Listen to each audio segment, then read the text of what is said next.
Welcome back to Rise Up. We want to thank our sponsor for this session, Grand Canyon University. We have been so blessed to partner with GCU, which offers terrific options for anyone seeking to earn an educational certification or advanced degree, including your master's or doctorate, in an online or in-person setting. Go to riseupchristianeducators.com/GCU to get connected to a personal representative who will help you discover if an affordable program from GCU is right for you. Now, let's get into our session. Hello, this is David Schmoos with Christian Educators Association. I'm so excited to be with you today. This is our Teach with Faith, Not Fear webinar that we believe is going to help you navigate how to walk out what you can and can't do legally as a public school educator. You know, I taught public school for 15 years. I was an AP US History and Government teacher, and I came into public school teaching out of seminary. And so coming from seminary, I had a sort of that ministry mindset right away. You know, I was looking for from the very beginning about how to walk out my faith legally, what I can and can't do. And so I was always researching and figuring those things out. And then in 2015, after 15 years in the public schools, I came on staff with Christian Educators and I'm now in the role of getting to help others navigate those issues. And so I am so excited that you're with us. I hope that this webinar is going to be very helpful and informative for you. And if not, feel free to ask us questions. You can send an email to me or contact us through our website. And we are here to serve you and answer your questions and make sure that you don't extinguish your light, if you will, that your light in the public school shines brightly as much as the law allows. And of course, God is so creative about even going beyond what we think we're doing, even beyond when we say, okay, I'm going to respect those legal limits. And we honor that. God is very creative about how he goes beyond that. And so to have more impact than we thought that we could have. So we're so excited you're here with us.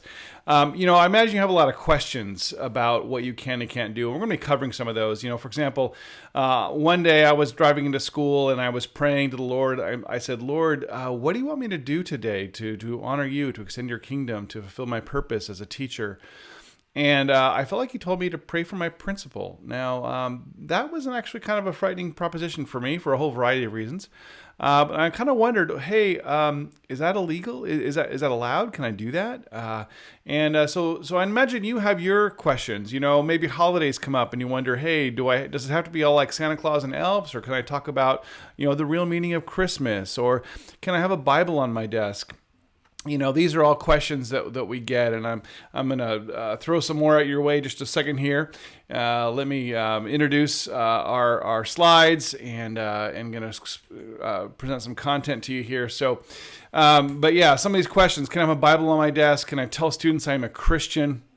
You know, I had a student that was troubled, came to me and had a suicide attempt, and something I wondered was, am I allowed to pray for this student? You know, can I, you know, it's just one-on-one, it's not during class, let's say it's after school. Can I pray for this student? And can I teach from the Bible? You know, these are all questions that we have. And so I hope that you have had some questions. And of course, because that tells me that you're kind of trying. You're saying, hey, I want to be a light on my campus. I want to represent Jesus.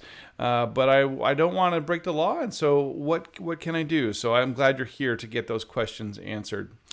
Because we believe that educators who step out in faith with a solid understanding of the law can bring transformation like Daniel and Esther. If you think about it, both Daniel and Esther were government officials, right, in secular systems or pagan systems, and they were put in places where they often didn't want to be. Neither of them chose their role, unlike you and me. I'm sure we chose to be public school educators, but Daniel and Esther were put in those roles, and Daniel at least certainly had to enforce laws that he probably didn't like too much, but he was faithful not to deny his God, and there were times when God called upon him and as a result transformed culture in remarkable ways. And I believe that those of you who are Christian teachers in our public schools can be like Daniel's and Esther's. You can be there being faithful, being a witness, and then in key moments can transform culture and have a huge impact on your kids' lives on a daily basis. And so thank you for stepping out in faith and doing that. Today in our seminar, we're really going to be looking at 4 different things. First, what is the critical federal law what is that defines what we can and can't do. We're going to look specifically at now what is allowed. In other words, what does that law allow us to do and not to do? And then third rather, we're going to be looking at something called navigating the minefields, which means, hey, there's some controversial issues that come up. How do we navigate those particular issues? And then finally, we're going to see Christian educators how we can help. And so those are our 4 points we're going to be covering. So given this is a recorded webinar, you can always fast forward and skip around and go to the topics that you really need to hear. All right, so quick disclaimer, I am not an attorney. That means don't interpret this as formal legal advice for your specific situation. There are always local laws or state issues that I may or may not be always aware of. And so I want you to be very careful not to receive what I'm telling you as formal legal advice, okay? All right, so let's talk about that critical federal law. That critical federal law is easy to find. It is the First Amendment to the Constitution, okay? I know it not rocket science. What's so great about the First Amendment being the critical law is it applies equally to all 50 states. And so pretty much everything I share here with you on this webinar is going to be equally applicable no matter what state you find yourself in. All right. So there's 2 parts of the Establishment Clause that concern us. One is called the Establishment Clause, and the other is called the Free Exercise Clause. So we're going to briefly get into those things, explain a little bit of history, and talk to you about how those things are interpreted now and what they mean for you. All right, so First Amendment, here it is. Congress shall make no law respecting an establishment of religion or prohibiting the free exercise thereof. And it moves on there, of course, into the other rights. So let's look first at the Establishment Clause there. This part that says Congress shall make no law respecting establishment of religion. Well, what does that mean? Let's talk first about the historical meaning. I'm a history teacher. I taught U.S. history, so let me nerd out for you just a little bit. It won't take too long. But what that meant was, you see, in the colonies, as in Britain, when they came over, they had established churches. Established churches were churches that got money from the government to pay for their salaries and their programs and their ministry. And of course, we don't have that today. That seems kind of a foreign concept to us. And sometimes we think, well, wasn't that what the colonies were getting away from? Was the Church of England? In a sense, they were, largely for theological reasons. But when they came here, they followed, in many cases, the same practice. In the New England area, they had the Congregational or Puritan church as their established church. In the South, they largely had the Anglican church as their established church. So that practice continued. So that when the framers drafted the Constitution, they said, look, the Establishment Clause means that we are not going to have a federal established church. In other words, Congress or the United States government is not going to have an established church like the states are doing and in their minds free to continue doing. This was not an attempt at the time to say the states couldn't do that. However, over time, that has changed in its meaning. And so the contemporary meaning, as we often say, is kind of what the current Supreme Court says the Constitution means, is what the Constitution means effectively for us. And so the contemporary meaning is different. Now it has been extended not only to the states, but also to local governments. And now it's not just about having an established church. It's about really favoring religion or non-religion. And that's an important distinction, that the Establishment Clause means that a government entity like a public school teacher, you are a government employee, cannot favor or disfavor religion.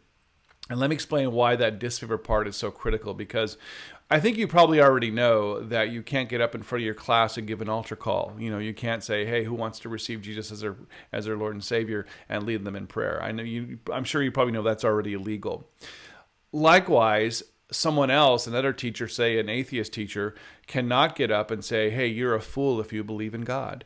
That would be an unconstitutional disfavoring or hostility towards religion. And that's just as unconstitutional as a teacher that gets up and gives an altar call in class. So keep that in mind, that public schools need to be neutral on religion. And they can't play sides. You know, public schools, according to this resource that's available on our resource center in a digital form, public schools may not inculcate or inhibit religion. They must be places where religion and religious convictions are treated with fairness and respect.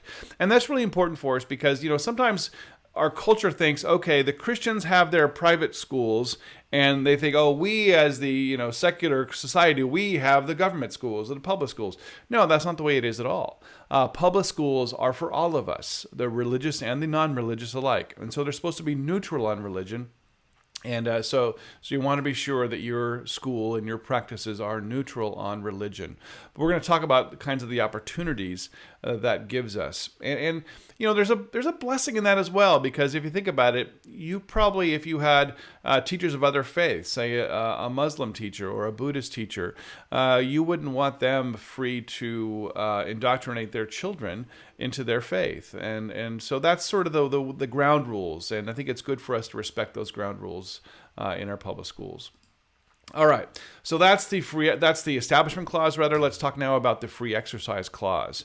All right, so the Free Exercise Clause is limited in terms of educators. As when we sign up to be government employees, at least in our official capacities, when we step onto that campus in our roles as teachers, our free speech rights are limited. I'm going to explain a little bit later sort of what some of those things are still, but I do want to say that students can do almost anything. And this is pretty exciting because as long as students don't interrupt the school day, in other words, they can't stand up in the middle of a lesson and say, hey, you need to know about Jesus, right? They can't do that. But because of interrupting the teacher's plan and the goals of the school. But anytime students are allowed to talk, anytime they're allowed to get together, anytime they're allowed to connect with other people, anytime they're allowed to hand out papers or literature to anyone else, they can have that content be of a religious nature. So they can have a Bible study at lunch. They can have a prayer group before school. They can pass out tracts or religious literature or Bibles at school. If students are allowed to have free reading time of a book of their choice, they can read the Bible. And so there's lots of opportunities for teachers, or for students rather. They have the same rights as other students to express opinions or organize clubs. There's a great resource here from Gateways to Better Education at gogateways.org called Free to Speak. It's just a little booklet that just explains what the Department of Education says about the rights of students to express their faith at school. And a very affordable resource. You can order a whole pack of them for just a few dollars. And you can hand them out to your students. There's nothing wrong with handing those out to your students. All you would be doing is simply informing them of their constitutional rights in a neutral way. All right, students' viewpoints generally cannot be censored. If they have an assignment, let's say, if you give an assignment that allows freedom of choice for students to choose, they can generally choose religious topics as long as that meets the criteria of the assignment. For example, if you said, hey, write an essay about your favorite historical figure, and someone chose Jesus, that would be a perfectly appropriate response, and they could not be censored because they fulfilled the requirements of the assignment. Now, if they said, write a paper about a religious figure from the civil rights era of American history, and they chose Jesus, well, okay, that doesn't really meet the criteria of the assignment. Jesus was not on earth during those years, and so that would be okay to say, no, sorry, can't do Jesus on that one, but you could choose a different figure whose faith was very important to them and talk about that. Okay, so students must lead official clubs. That means if there is an official school club, a Bible club, a Christian club that meets at lunch, that has access to school resources like the intercom system or announcements or putting posters up or the photocopy machine, those clubs must be led by students. Okay, they cannot be led by faculty members. We'll talk a little bit more about that later. All right, so but what can teachers do? Okay, because that's why we're here, right? You're probably an educator and you're saying, hey, what can I do? Well, these are some of the things that you can do. Of course, no one can tell you can't pray. One thing I used to do is I used to walk into my classroom. I used to walk up and down the rows of desks when students were not in yet, and when my classroom was empty, and I would pray over each desk. I would get together with other teachers to pray at lunch or after school. Anytime that you have time that you have non-contract duties, if you will, you have free time at school, or they allow for any other thing to happen at school, like if there's a there's a group of teachers that meets for a cooking class or a or exercise class or some other purpose, if any of that's allowed, then of course you can meet for religious purposes as well. For a school to say, sorry, you can't meet for religious purposes on campus, even though they allow other extracurricular or non-school related activities, that would be viewpoint discrimination, and that is definitely unconstitutional. Hey, so you can certainly meet with other teachers to pray. Personal expression. What that means is that if a student asks you your opinion, and this is where the free exercise clause comes in, where you still have some free speech rights as an educator. College professors have significantly more free speech rights than K through 12 educators, but K through 12 educators do maintain some degree of free speech rights. There's not a real clear line in the law or court rulings about where that line is. And it's probably not very expansive. In other words, you probably don't have a whole lot of free speech rights from what we do know, but you do have some. And one of those things you can do is you can answer questions honestly about your viewpoints. Someone says you're studying, it's at Christmas time and you have a little lesson on Christmas or Easter. So a student says, hey, Mrs. Lee, do you believe that Jesus rose from the dead? Or do you believe that Jesus came, to earth at Christmas? And you could say, yes, I believe that. You can be honest with that. However, if you use that as an opportunity to launch into a 20-minute proselytizing sermon about all that and invite them to church and all that, no, that's going to be crossing the line. But you can be honest about what you believe. You don't have to lie about who you are to be a public school teacher. And that's sort of where that kind of falls. You can teach about religion. In other words, in fact, some states require you to teach about religion. They want their students to understand what the world religions believe. Saying things like Christians believe this, Muslims believe this. Perfectly appropriate. In fact, not only appropriate, it's often required and beneficial for your students to understand these things. So, in fact, I mentioned Gateways earlier. Gateways to Better Education has a great resource available to you. It's called the Bible and State Academic Standards. It goes through each state academic standards and talks about opportunities to present the Bible, to present Christianity, to talk about Jesus in an academic way. In fact, you might be surprised, even in the state of California, the California government wants your students to understand who Jesus was and how to be saved. Check this out. This is from the California State History Standards in the 6th grade. Note the origins of Christianity in the Jewish messianic prophecies, the life and teachings of Jesus of Nazareth as described in the New Testament, and the contribution of St. Paul the Apostle to the definition and spread of Christian beliefs, that is, belief in the Trinity, resurrection, and salvation.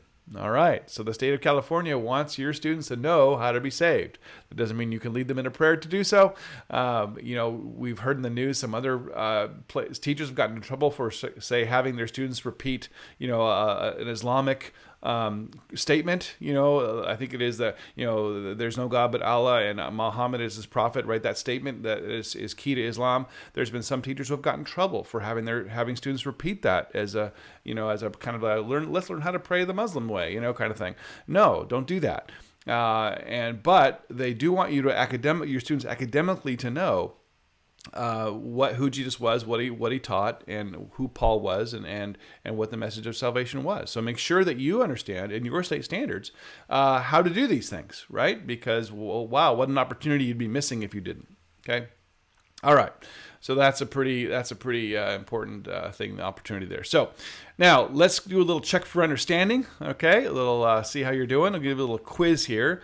And I'm going to put some things up on the screen to see if you can and can't do those things. And I didn't necessarily cover all those things previously, but I'm hoping that you can kind of have an educated guess based on what I taught you about the Establishment Clause, that you have to be neutral on religion, and the Free Exercise Clause, that you have some free exercise rights, and also how the Establishment Clause means you can't be hostile toward religion either. That's a key point. Schools cannot be hostile toward religion.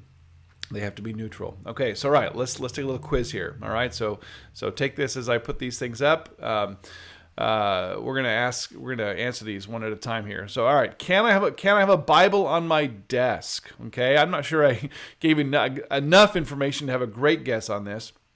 But you might think about the fact that we do have some free exercise rights, and the courts have generally ruled that, hey, in your classroom, you have a little personal area. You might have a picture of your spouse, or you might have a certificate you've earned, or you might have a little devotional calendar, or pictures of your children or friends or what have you.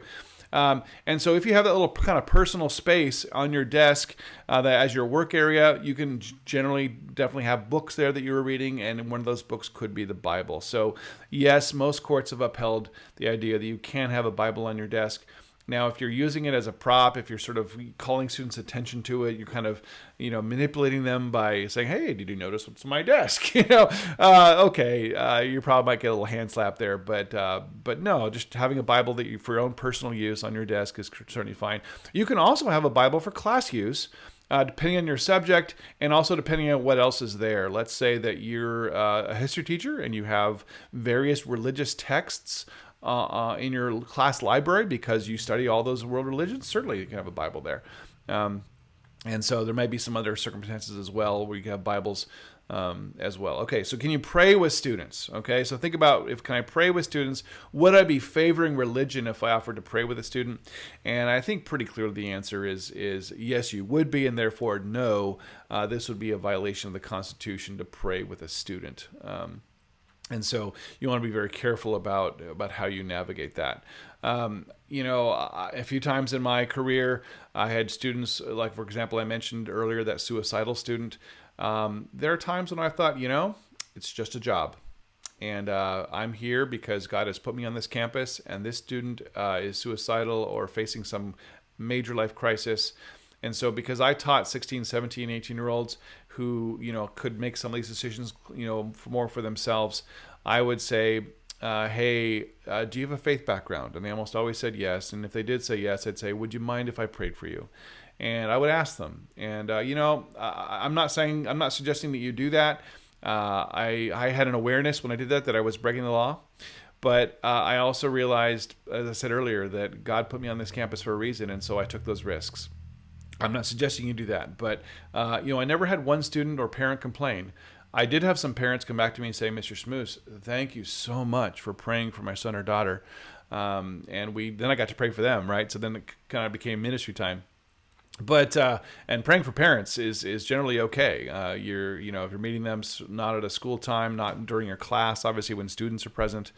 You can generally pray, minister to parents. That's not that would not be forbidden as a public school teacher.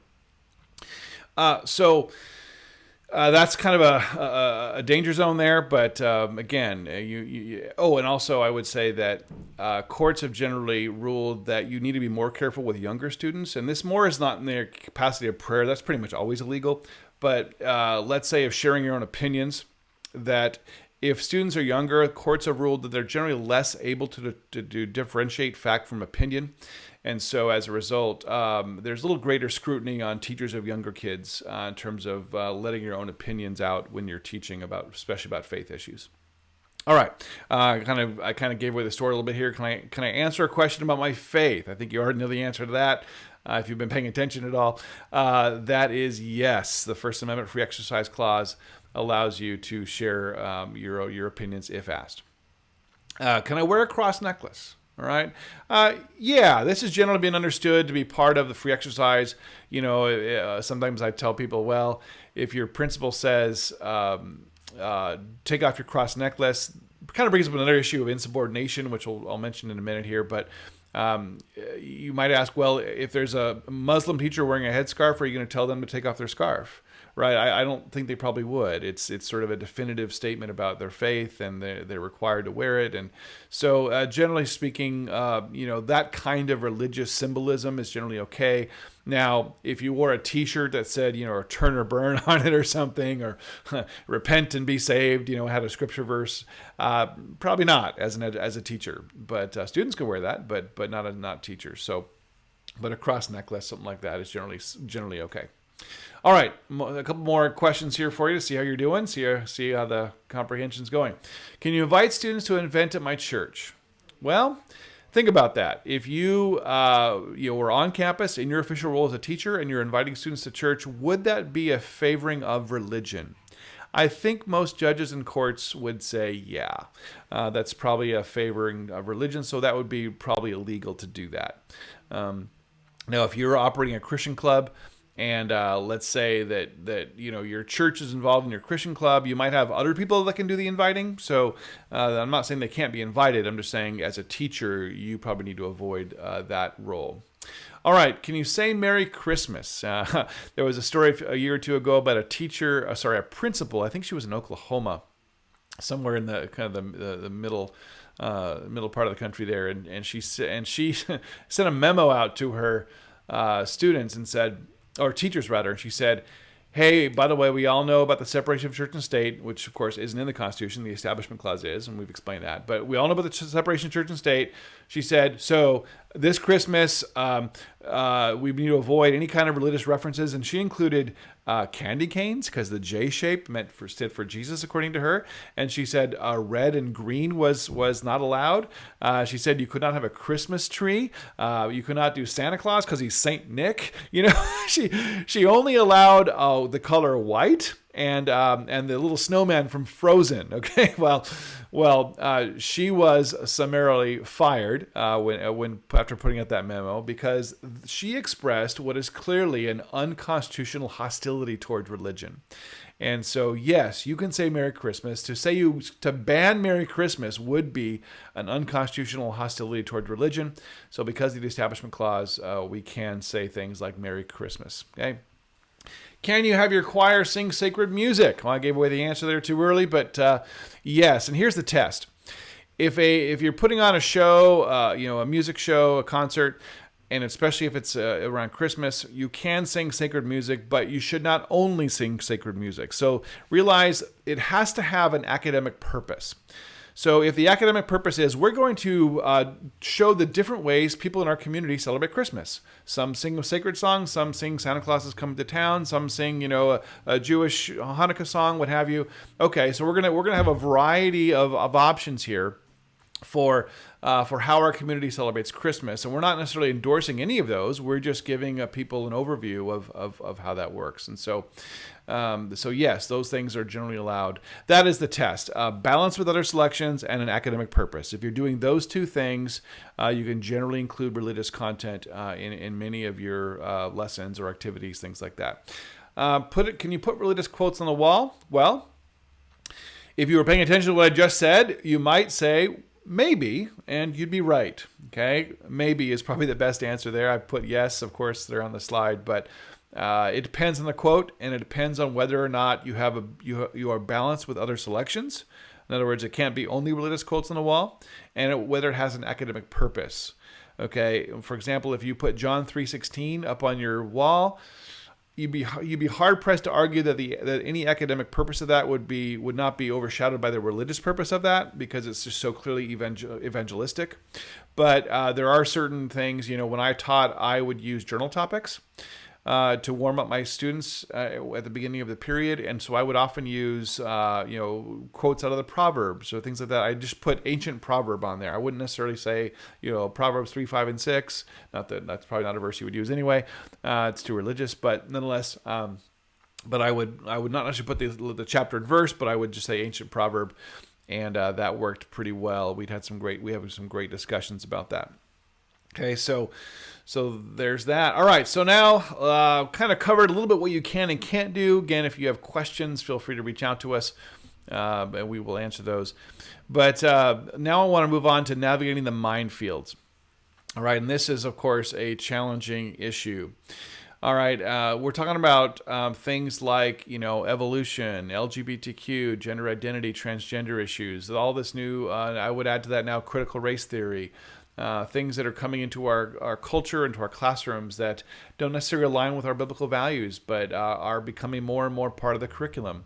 And so how do we manage that? Well, I want to introduce you to a concept called Teach the Controversy. This isn't a get out of jail free card in the sense that this isn't always going to work according to your local and state laws and policies, but it'll at least most likely shield you from being criticized in many cases, and may very well be fine with your state and local policies depending on where you live.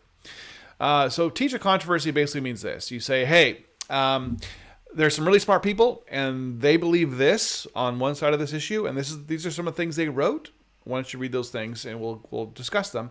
There's some other smart people over here who don't believe that, who believe this instead, And here's some things that they wrote, and why don't we read those things and invite the students to come to their own conclusions and guide them in terms of navigating that. And so that is called the teach the controversy approach. I think it works pretty well on the evolution issue. And now, be careful on evolution, because courts have generally ruled that you cannot teach creation science as an alternative. It's just too religious, according to the courts. Whether you agree with that or not, whether I agree with that or not, is not really the issue. That is pretty much a controlling precedent about what the courts have ruled, and you're probably not going to get real favorable treatment from a judge if you try to argue that creation science is a viable alternative. I wish it were, but unfortunately, that's not the way the courts have ruled. What you can certainly do is use some of the things that are coming out of the intelligent design movement. I wouldn't call them intelligent design in your classroom, but you would call them critiques of evolution. So in other words, if you were to bring in resources that say, hey, evolution can't explain, the origin of information in the cell. They can't explain the beginning of the first life. They can't explain, things like irreducible complexity. So you present them as critiques of evolution. And so really what you're doing is you're teaching all of evolution, both the pros and the cons. And that generally will often keep you out of trouble. I can't guarantee you always will, depending on your state and your localities and who's watching over your shoulders. But I will say this. If you're going to do something like that, don't ask for permission first. I don't normally like the idea of it's easier to get forgiveness than permission.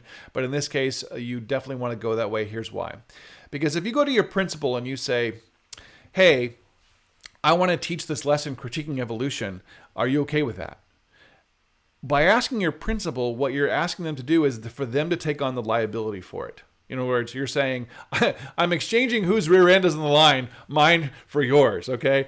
And most principals are going to be like, you better just stick to what's in the textbook, because they want to play it safe. But as a teacher, it's generally regarded that you have a degree of academic freedom to teach your students. So simply use your academic freedom to teach this way.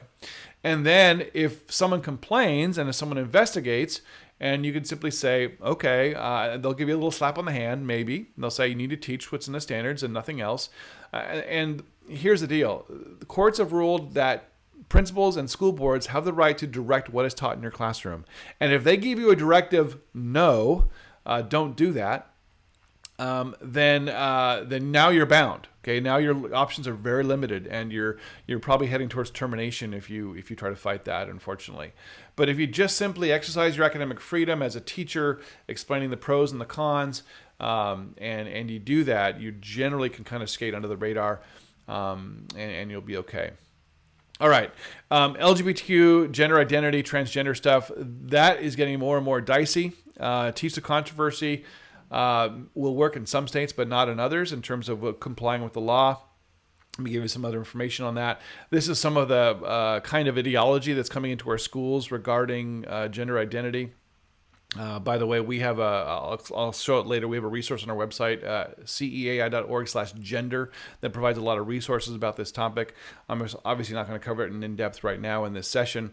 But this bifurcation of the human person, that this deeply unbiblical anthropology, that's the theology of human nature that's coming into our schools through this LGBTQ worldview, is deeply concerning, and I think every Christian should be very concerned about it. And so what we need to do is, hey, you need to know your state laws or district policies, things like names and pronouns, bathroom, locker room access, sports teams, field trips. I live in the state of California, and it's very sad here because not only is it students' complete autonomy over how they identify themselves, and therefore what bathrooms and locker rooms and sports teams they have access to. Not only that, but they can go on overnight field trips, and they can be roomed and paired with members of the opposite biological sex if they identify with that gender. Not only that, the parents of the other child aren't allowed to know that their son or daughter are being housed in a hotel room, let's say, with someone of an opposite biological sex. And so the laws are so tilted in favor of the privacy of that particular student versus everyone else's privacy and everyone else's comfort level, that it's really quite concerning.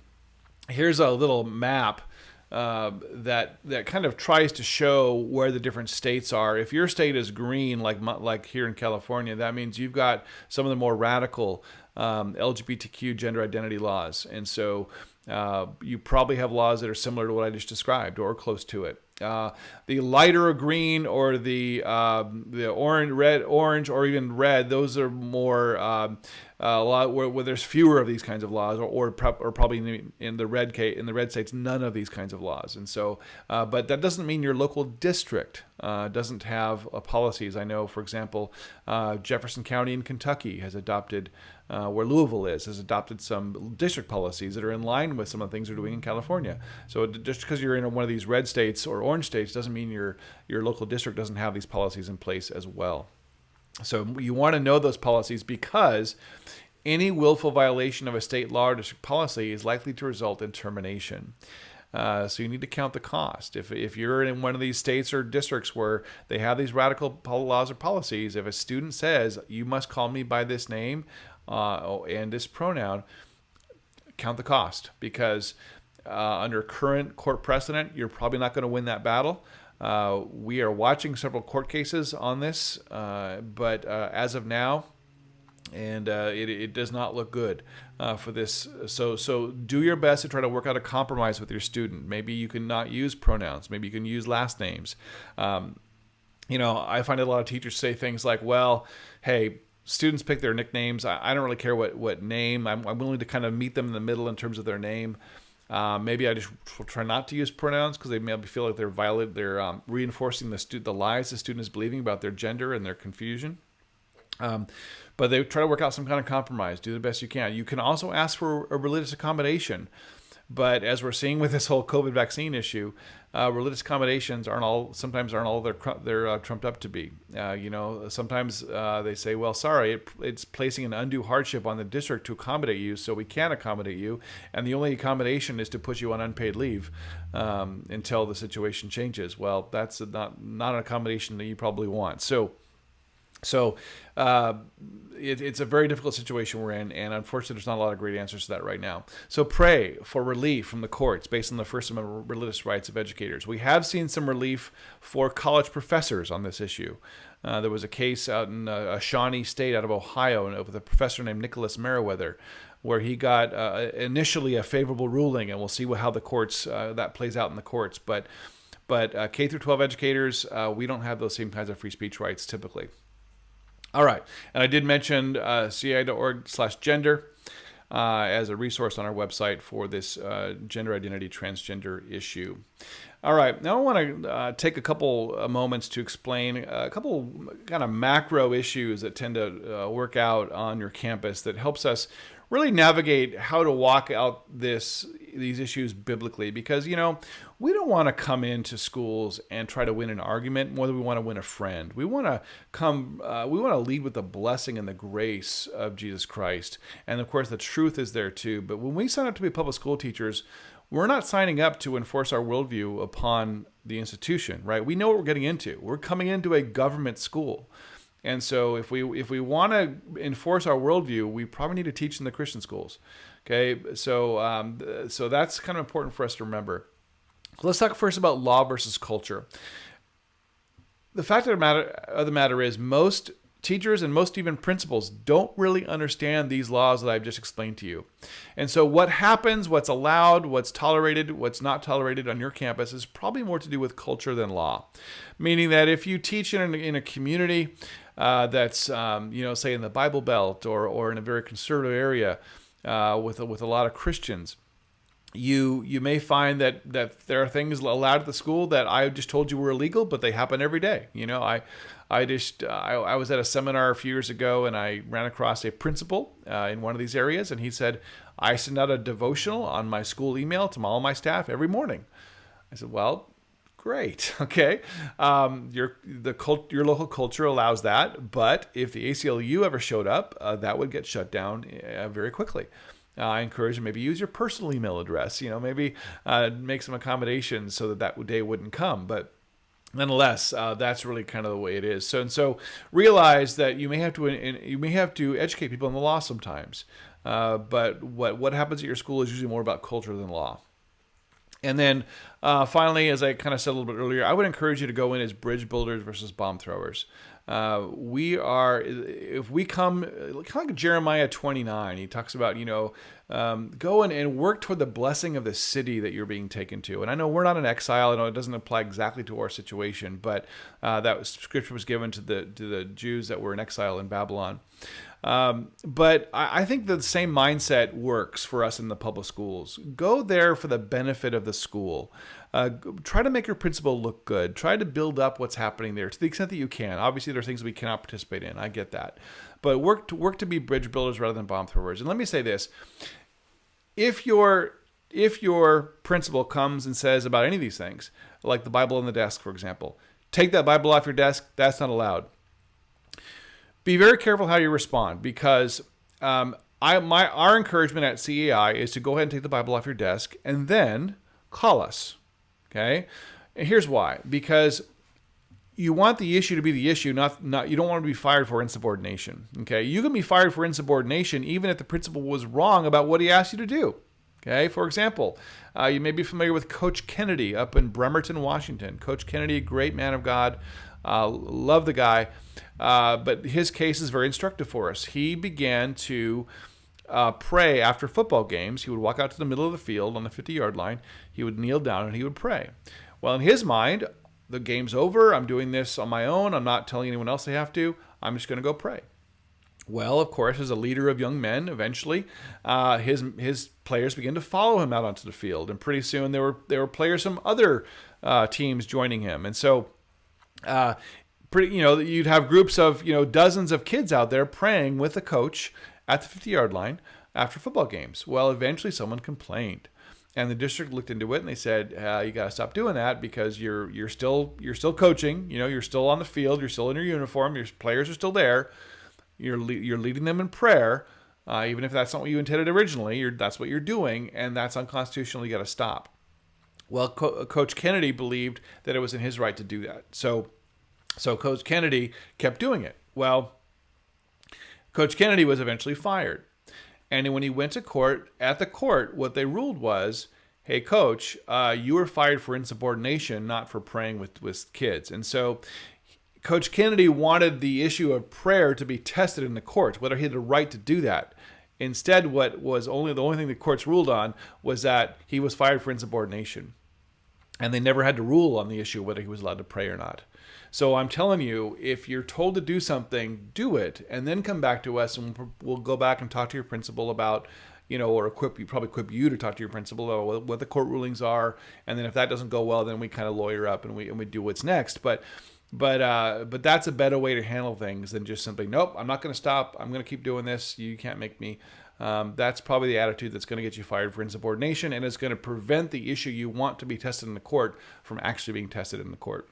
Now, Coach Kennedy is still working on appeals, and so who knows? One of those appeals may be successful, but so far it's been years now, and the Supreme Court has already denied him once, and I'm not sure what's going to happen in the future. So we'll see.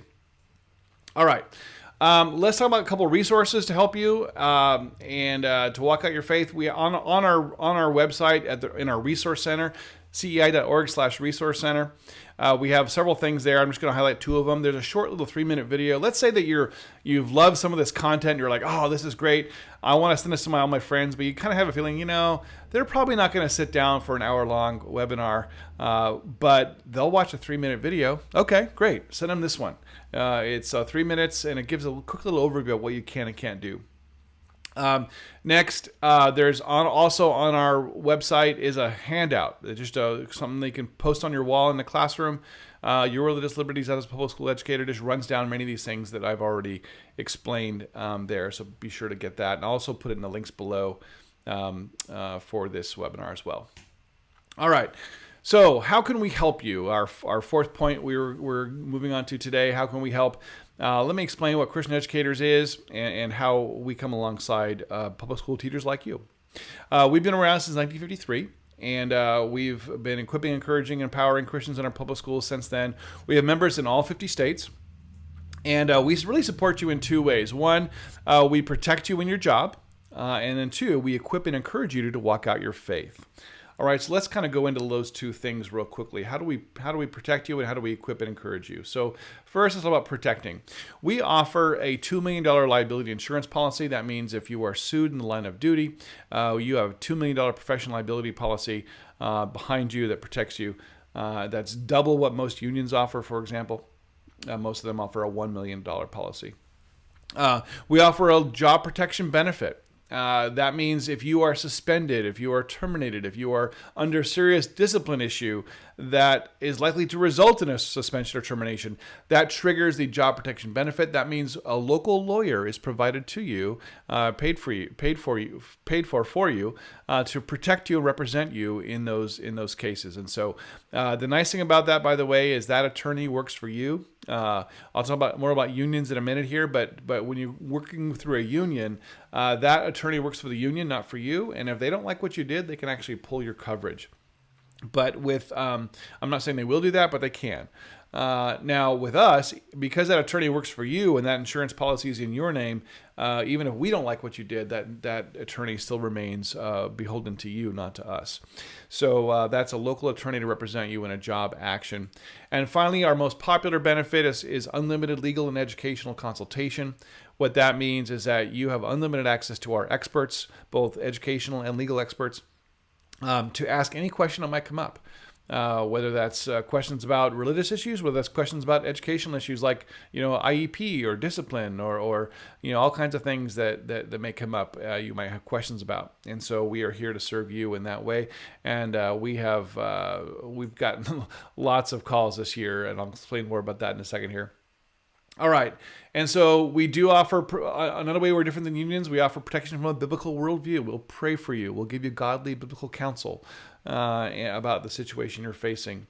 And as I've already been saying, we are an alternative to unions. And so we have a whole website dedicated to explaining the difference between us and the unions and how that works. That's cei.org/unions.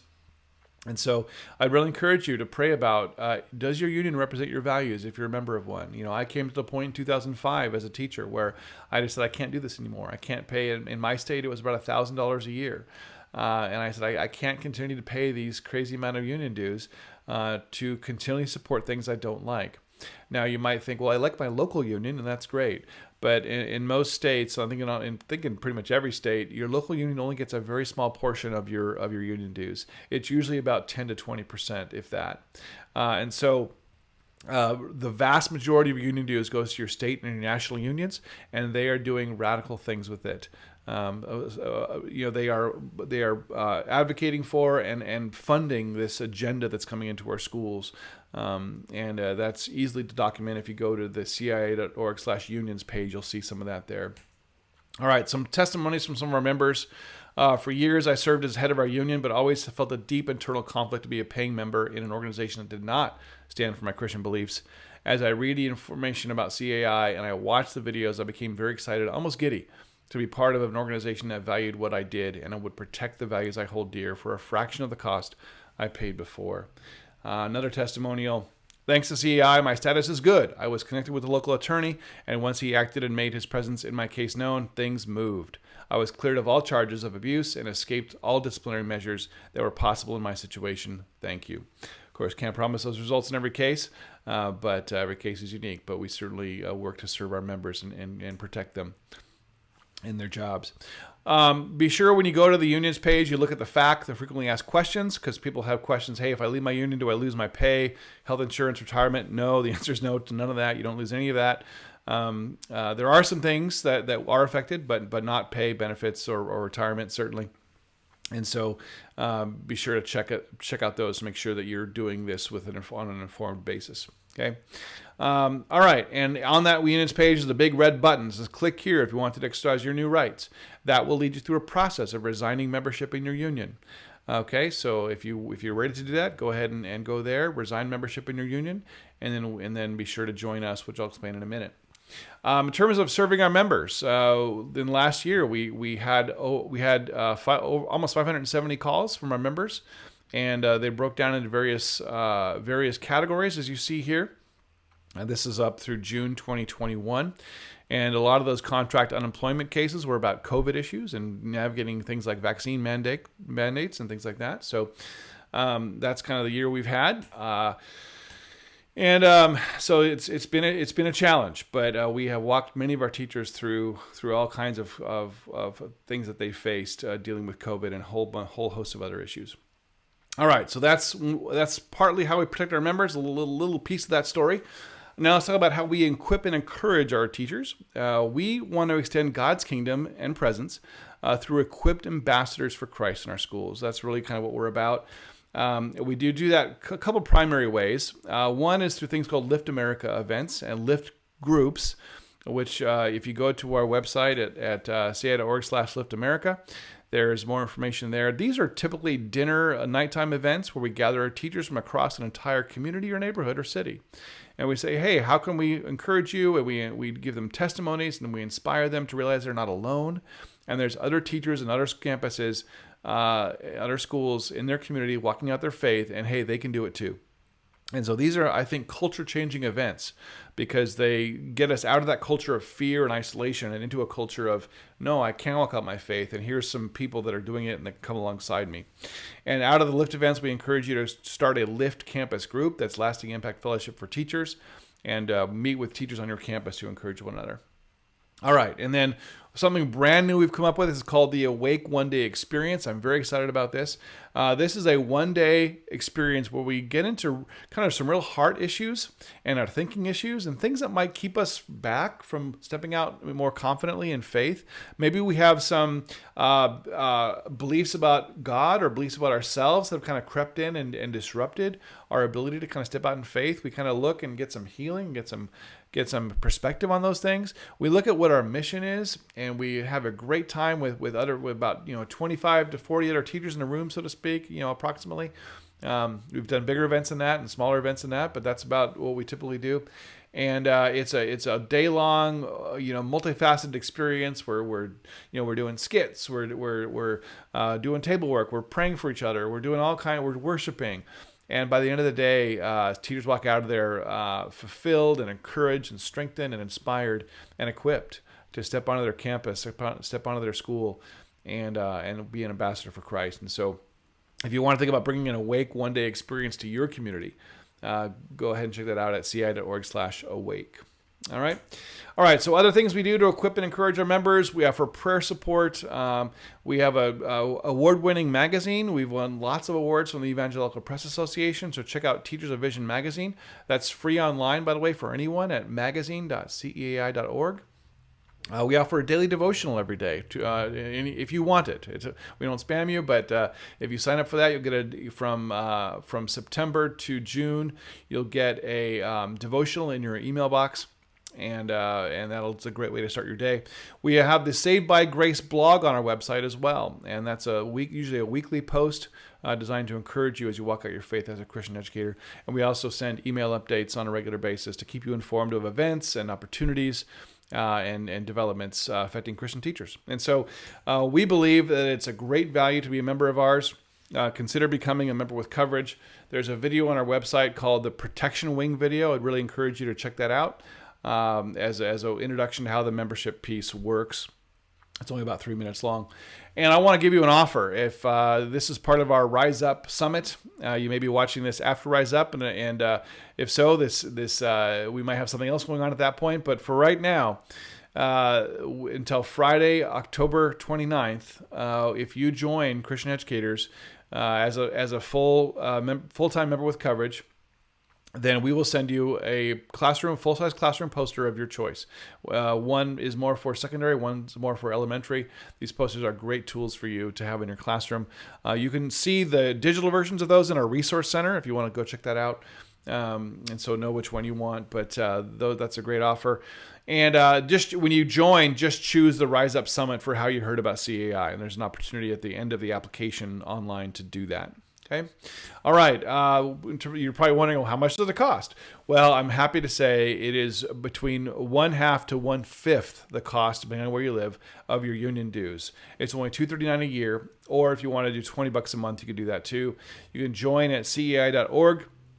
And there's the website. There's the I'm Ready button on our website. If you click that, it'll walk you through the process of joining.